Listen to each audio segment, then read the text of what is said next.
Salut, c'est Chris. Bon, bah, je te fais la suite. T'as eu l'épisode 1, l'épisode 2. Ah ouais. C'est très bien qu'il y a une surprise, je rentre pas en détail là-dessus. Il y a eu beaucoup de monde. Personnages imaginaires, personnages célèbres. Si tu as un doute sur, si tu comprends rien à ce que je dis, bah, regarde la première vidéo, je la mets. Je crois que c'est à gauche ou à droite, je sais plus. Bref. Bon, je te la mets dans le coin, t'auras un lien.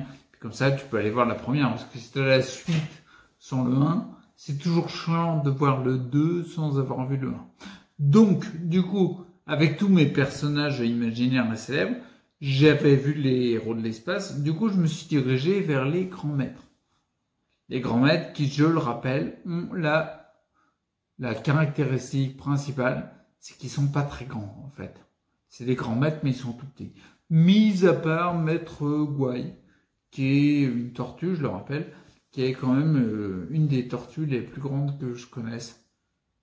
Bah carrément, parce que je connais pas d'autres grandes tortues. Ça peut paraître bizarre des fois des trucs que je dis, hein. Mais c'est complètement logique, ça coule de source quelque part. Donc du coup, je me suis dirigé vers les grands maîtres, et les grands maîtres, ce que je me suis rendu compte, les grands maîtres, je sais pas si t'as remarqué, mais les grands maîtres, tous, hein, sans exception, ils parlent peu. Ils disent pas grand chose. Et du coup, tu te fais vite chier. Et ça n'a pas loupé. Je me suis vite fait chier. Tu vois, autant ils peuvent sortir des phrases hallucinantes et il y a vraiment quelque chose de profond comment dire, à mettre en conscience ou un truc comme ça. Mais là, oh, en plus Yoda, il y avait Yoda. Donc Yoda, bon, ouais, ok, d'accord. Il fait toutes les phrases à l'envers. Ah, et complément, sujet verbe. Il a pas pris. Visiblement, il a loupé de cours où on donne l'ordre de sujet verbe complément. Lui, il le fait dans l'autre sens. Donc, du coup, en plus, c'est difficile à suivre. Et tu t'embêtes vite.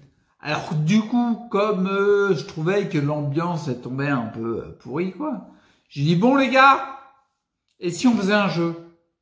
Un petit jeu, c'est un truc festif, on va faire un jeu. Bon, on est d'accord que, vu ma position sur le fauteuil roulant, on va abandonner tout de suite l'idée de la chaise musicale. Hein, à moins que je l'organise éventuellement. Hein, bon, tout le monde était ok.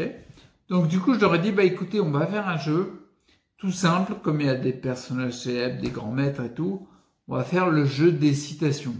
Ça n'existe pas, mais je viens d'inventer. Donc le jeu des citations, vous allez dire tour à tour des citations, on va voir quelle est la plus pertinente, tu vois. J'ai un petit kiff pour les citations, tu vois. Donc du coup, ça tombait bien, j'avais tout le monde qui était réuni pour ça, donc on l'a fait. Donc alors, ça a pas tourné exactement comme je voulais. Ouais, mais c'est bien, tu fais avec ce qui est. Au début, c'est parti soft. Tu te rappelles, je t'avais rappelé les citations de Confucius et Marc Aurèle, qui sont la connaissance et connaître l'étendue de notre ignorance. Donc on est déjà à un bon niveau, quoi. Il y a quand même quelque chose de consistant à se mettre sous la dent, quoi. Ça veut dire que, en gros, on en connaît toujours moins que ce qu'on connaît là. C'est très intéressant pour quel que soit le thème qu'on aborde. Marc Aurèle, c'est donne-moi la force de changer les choses que je peux, la sérénité d'accepter celles qui sont et la sagesse de différencier l'une de l'autre. Parce que si t'as pas la sagesse de différencier l'une de l'autre, tu vas vite t'épuiser à essayer de changer les choses que tu peux pas.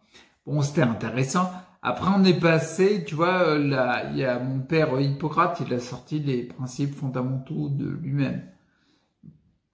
Mais en latin. Bon, moi, je m'en fous, je les connais. Mais en latin, si tu veux, en latinus, bon, les héros de l'espace, par exemple, je me suis vite rendu compte que le latin, c'était pas leur truc. Bon, Casimir et oui, ils en ont rien à carrer, il a rien compris, oui. Tu vois. Bon, bref, ouais, en gros, les héros de l'espace, ouais, peut-être. Ils vont peut-être connaître 2, 3 dialectes de telle ou telle planète. Ou... Bon, Yoda, bon, lui, il connaît tout. Mais le latin, c'était pas leur truc. Donc, on a abandonné. Après, il y a le père Galilée, il en avait pas.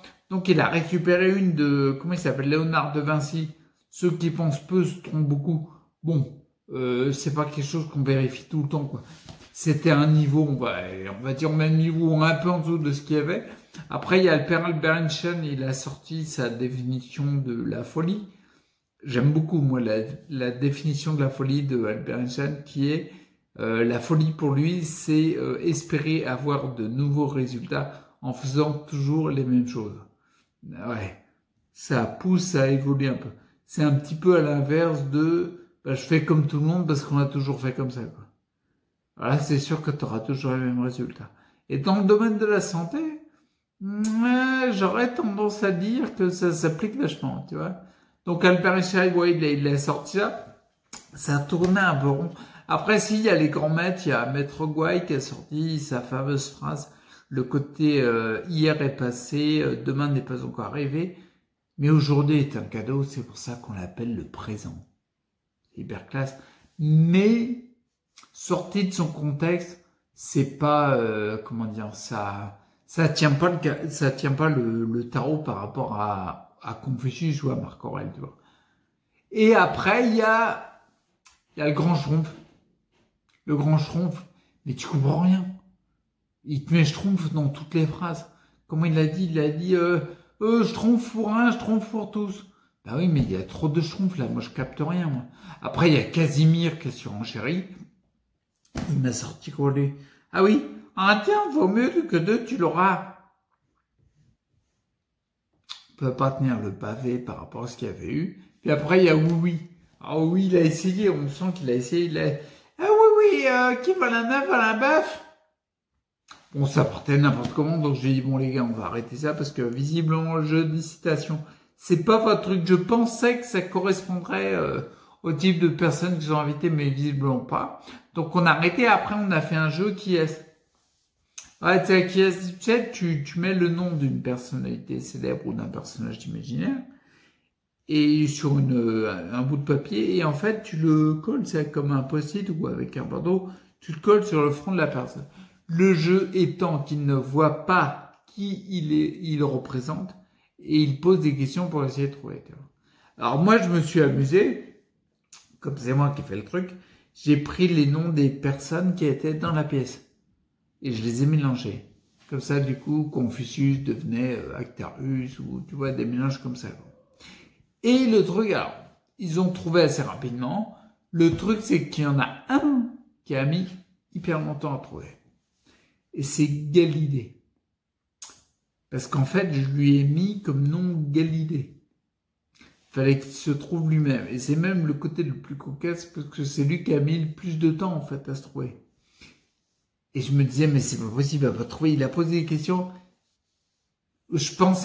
Honnêtement, je pensais que c'était lui qui trouvait en premier. Et il a trouvé un dernier. Je me disais, putain, merde. J'ai un mec qui pensait que la Terre était ronde. Tout le monde le prenait pour un fou. Non, ça passait pas.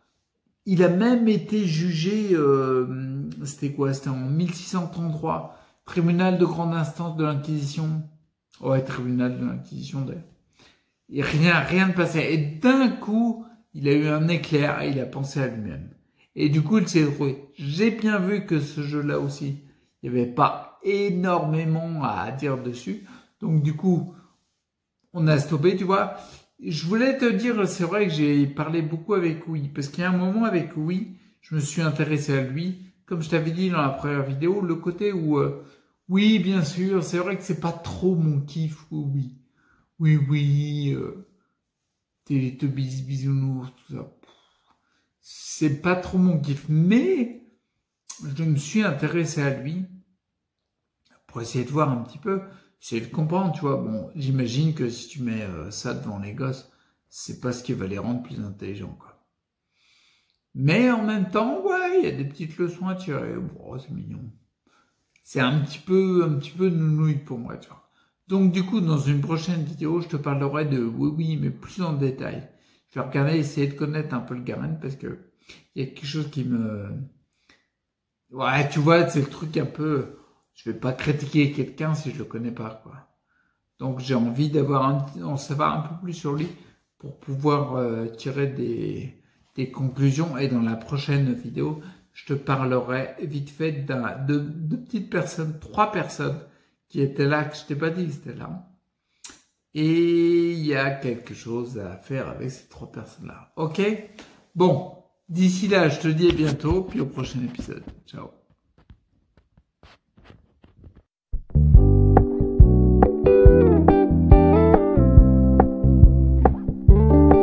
We're gonna keep it low key, keep it softly spoken, with no strings tying you to me.